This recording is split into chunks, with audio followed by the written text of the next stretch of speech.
Welcome to Growth Leaders by Shard, the podcast where we explore the ideas and skills shaping the future of leadership and learning. Today, we're diving into a question every leader is asking right now. In a world accelerating with AI, what matters more, human skills or AI skills? To help us unpack this, we are joined by someone who lives at the center of this global shift. Sarah is the managing director, the CEO at Odillo, a company transforming learning experiences for millions of people worldwide. She spent over 25 years working across international markets, guiding organizations through digital innovation, cultural transformation, and the evolving relationship between humans and technology.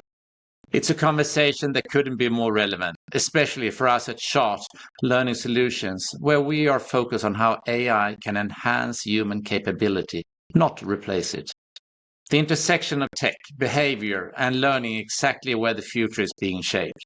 So let's get into it. This is human skill versus AI skill, or maybe complementary. What leaders need next with Sarah. Sarah, you are most welcome to our Growth Leaders show here. Thank you, Peter. It's a pleasure to be here and an honor. That's great. I'm impressed with your background from Microsoft. You've been country manager for LinkedIn. You've been CEO for several companies, board of director for example, Cakesa Bank, and more. And today, you're CEO of Odillo, an exciting e-learning company selling more or less global, both to institutions and to enterprises. So, and I should also mention that we are also partnering in the area of soft skills between us to your customers. So let's have that with us. Let me start getting on here.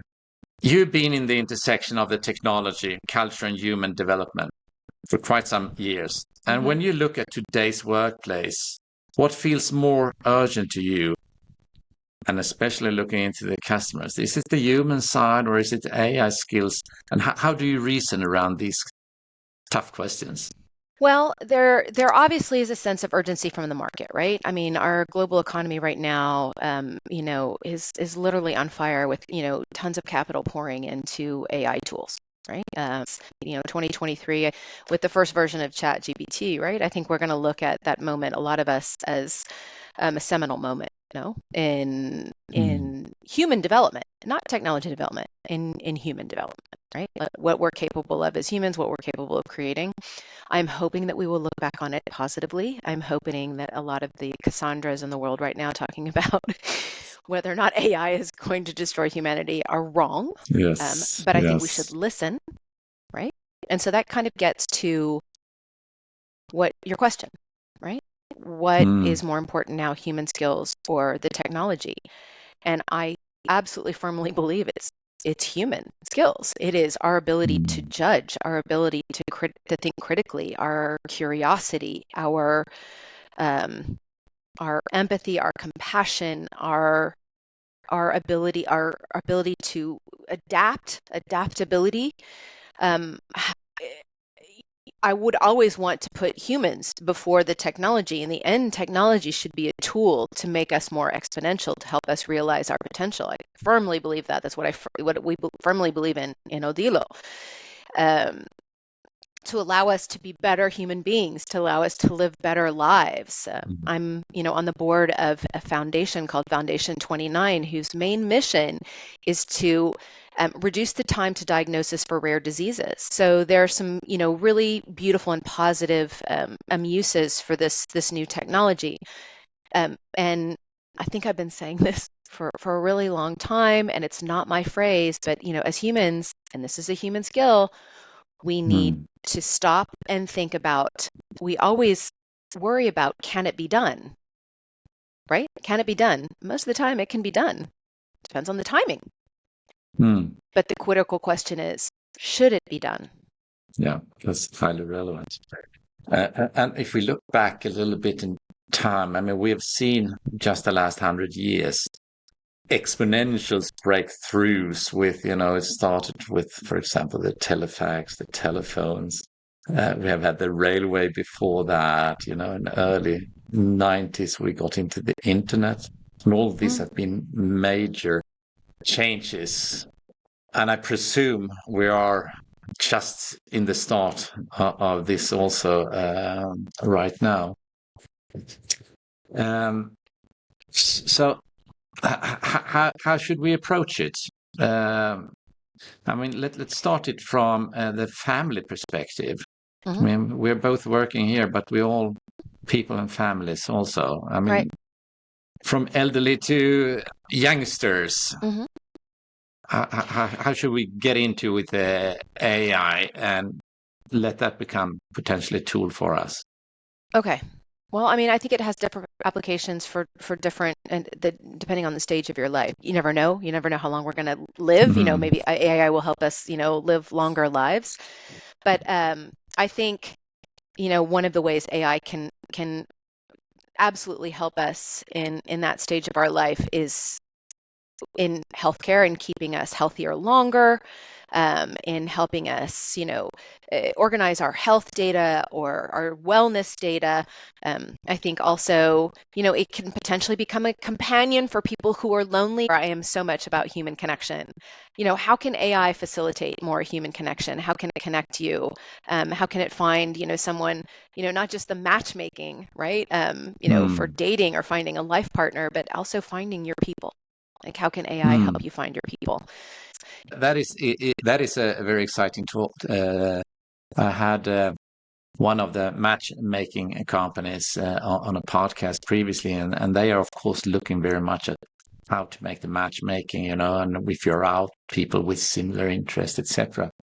But clearly, when it comes to the skill set and the recruitment and so on, where you actually see, matching people with the right skill sets, that must be a huge potential in there, especially when it becomes automated, where people are to apply with the skill set they have and should have a reasonable chance actually to get into the correct work.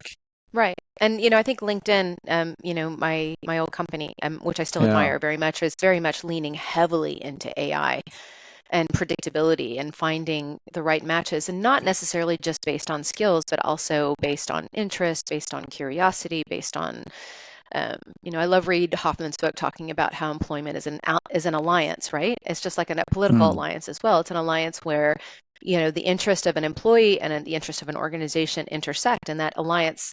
So you just need to get comfortable with that kind of change and this constant curiosity and being in this constant learning mode, because that's just the way the world is now.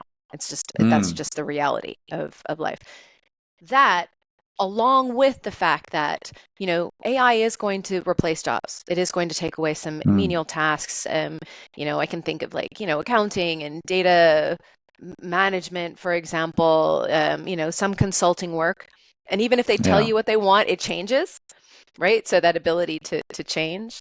But, the other thing that I really feel passionate about, and this comes from my time at Abitissimo, which was, a digital marketplace connecting trades with people who have projects in their homes, right? So we're talking about carpenters and electricians and masons and painters and, decorators and architects, right? And one of the things that just actually kind of worried me tremendously at that company was the fact that nobody was going into trades. Like, the average age of a mason, for example, in Spain, where I live, was 52, right? So, I have been kind of banging the drum, even when I was at LinkedIn, that yes, knowledge work is, university education is highly valuable, and we know that your earning potential is better when you have a university education. But gosh, my plumber told me the other day how much he earns per year, and it's also a 6-figure salary. So, university isn't for everybody. There are some people that are amazing at working with their hands. We need more people like that. It is a job that's not, most of the skills that are applied in those working with your hands aren't going to be replaced, and we need them. And it's coming back, which is a good thing here.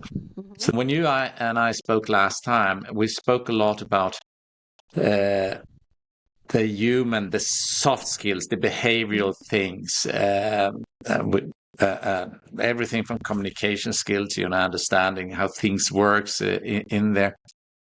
When you look at your role today, how do you want to emphasize that? Because somehow that is going to be an important aspect also when using the AI as a tool here. And I'm also thinking in the area, because you talk about a lot about authenticity and principle leadership. And when I see that and hear that, I'm thinking about values, company values, your personal values, things like that, which also comes into your soft skills, you can say, as such.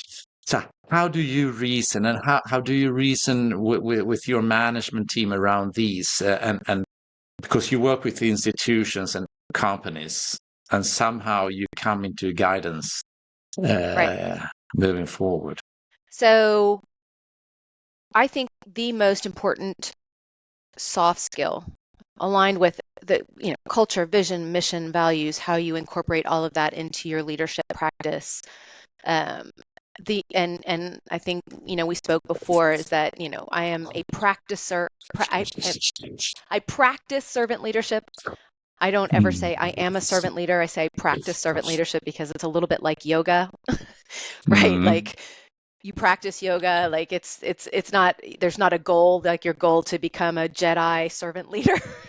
It's No. something that's difficult to do.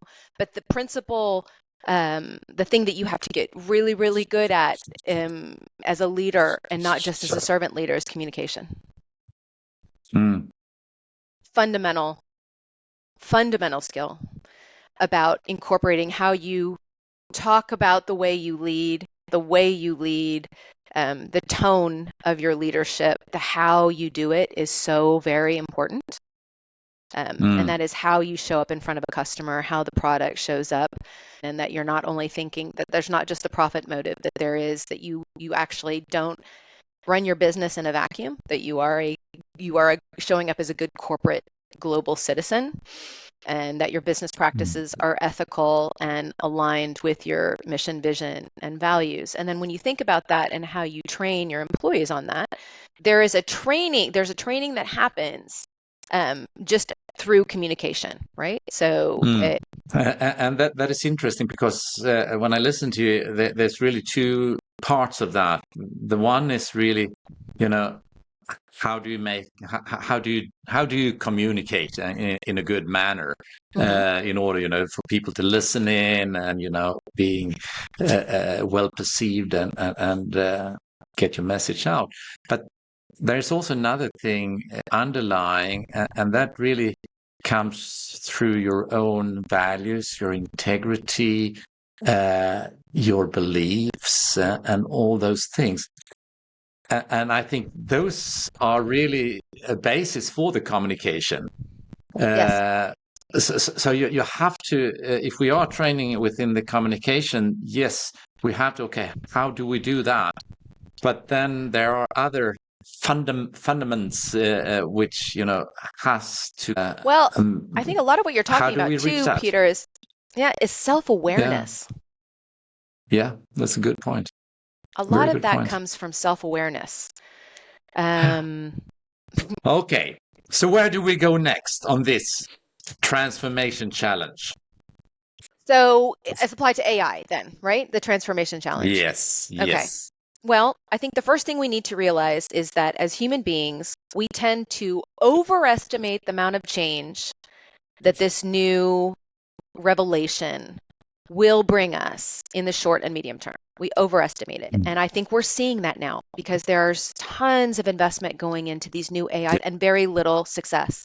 And I was really shocked by some of the statistics that have come out. I suggest everybody follows a gentleman called Benedict Evans, who does a lot of research. Like, he pulls together a lot of research about what, the hype and the reality, right? Like how to actually interpret the hype cycle of technology. And I was shocked. I think it was back in June maybe, that he did a talk in Singapore at an AI conference, and he was talking about how many people, really, like the percentage of people that are using this tool on a I think it was a weekly basis, if not monthly, and it was in the single digits, Peter. Like, and when I asked my team, this, by the way, in an all hands, the estimation everybody gave me was 80% of human beings. Now, it may be that when people are answering the survey, they don't realize that how much AI is in Google, right? How much, maybe they're unaware that they're using it. But like using an LLM, using Anthropic, using Perplexity, using Claude, using Gemini, using those tools, the actual usage is very low. But then, conversely, as humans, we underestimate the amount of change it will inject into our processes and systems in 10 years' time, right? So leading the transformation, how am I thinking about that? First of all, I think first and foremost about two things. One, training, and two, training. Yeah, right? That's good. So one is training on what is the reality. Let's look at these tools. How can you use them today, right? How can you use these tools, like usage of the tools? But then the second part of this training is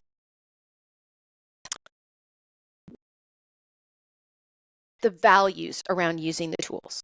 Where can these tools add value? Where is the value creation in your life and in what we do and for our clients? Where's the value creation? And that is more an interactive training, right? Then you talk about, okay, how do I create harmony between the human skills and the technology tools to bring value to a client? And that is also a skill that you need to teach, which involves critical thinking. It involves creativity.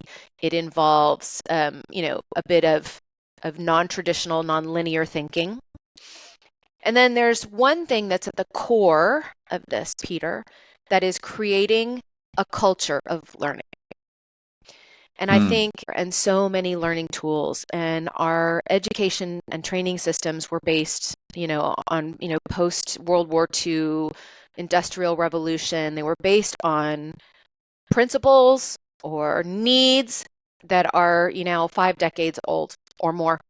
And our systems and our approach needs to change. And there's one societal, cultural value or principle that we need to be instilling in our populations, and that's at every single age, is this passion and ability to be learning every single day, creating a learning habit. Full stop. That's it. Yeah. No, but that's an important, and when we speak about AI and also becoming both a company and personal tool, it is a beautiful tool helping out in the problem solving area. Yep. Because you have your ideas on how to do it, and then you can get complementary things on all that. But then you run very fast into the next stage, is your own critical thinking.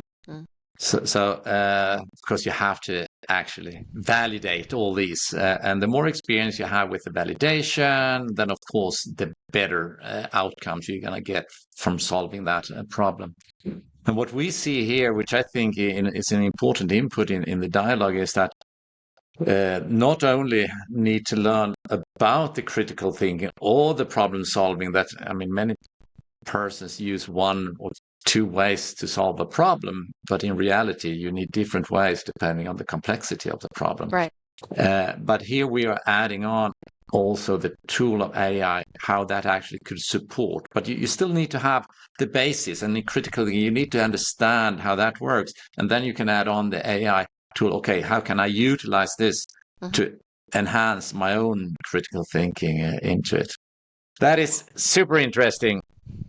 So if we then look at a few years ahead here, 2 years ahead, on the focus where you want to bring your institutions and enterprise customers, what I hear here is that there will be a good emphasis on both the human side, but also the AI side, and how they can actually work along. Is that a correct interpretation? Yeah, but I also think, at the basis of that is what we're very passionate about, and what I'm passionate about, and I was passionate about this even 2 or 3, 4 roles ago, is I I fully realize that as a human being, like I am maybe an outlier in the fact that like I am a voracious information consumer. Podcasts, books, like I am in constant learning mode because that is one of the things that absolutely just lights up all sorts of parts of my brain and what motivates me. And when I stop learning, that's when I get into trouble. Anywhere. Stop learning. Like, that's when I get into trouble. But one of the things that we're obsessed about is creating that learning habit, like actually making learning enjoyable. Like, how do we make learning enjoyable? And then how do we take the fear out of it, right, Peter? Like, so one of the benefits of these tools, of these AI tools, is the tyranny of procrastination because I don't know where to start my project, or I don't know how to start this email, or I don't know how to start this report that I need to write for my CEO. So one of the things this AI tool is really great at, but of course you need to have the concepts of what the end result needs to look like, right? You need the concepts of what the end result needs to look like, and you need to have critical thinking about judging the end result, the tone of what I'm producing, the knowing better the audience, coaching the tool, and here's my audience, here's the tone you need to use, this is where you tweak it.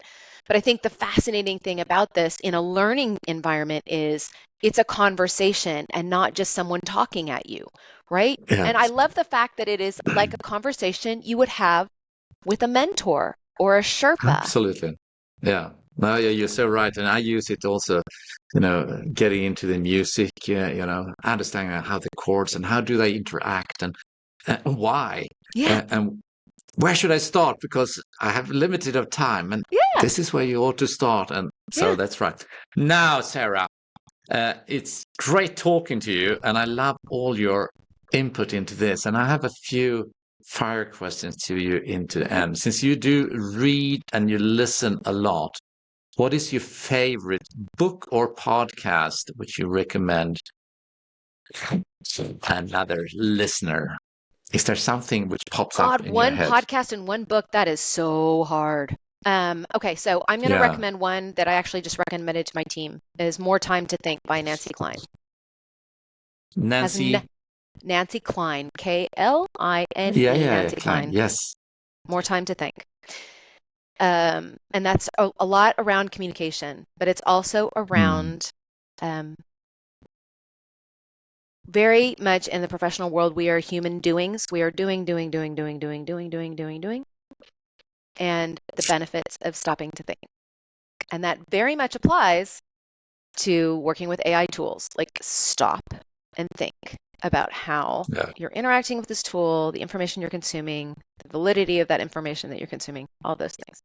So More Time to Think by Nancy Klein. And there's a Time to Think that's before that, but More Time to Think is more dedicated to the organizational culture and organizational behavior. And a podcast, oh dear. Well, there was either way. So you can, but if it pops up, then you can go for it. But before you take that, then I'll have another question. When you work in a hectic environment, as you do in the world we are doing, what is your favorite morning habit to actually be in good balance? So I value time. Like, my most valuable possession is my time, right? And so I like starting the mornings quiet. And my quiet morning begins with kind of a healthy drink and maybe a cup of coffee or a cup of tea, and I do a couple brain puzzles, and I work out almost every morning. And it's a great way to frame the day, because then I know where my head is at and where my body is at. And it gives you the self-awareness that you need to confront your day. Yeah. And by that, take those advices with you, everyone who's listening. And I would like to thank you, Sarah, so much being part of the Growth Leaders, where the skills meets the people, for leaders on a journey and leaders to come. Thank you so much, Sarah. Thank you. Thanks.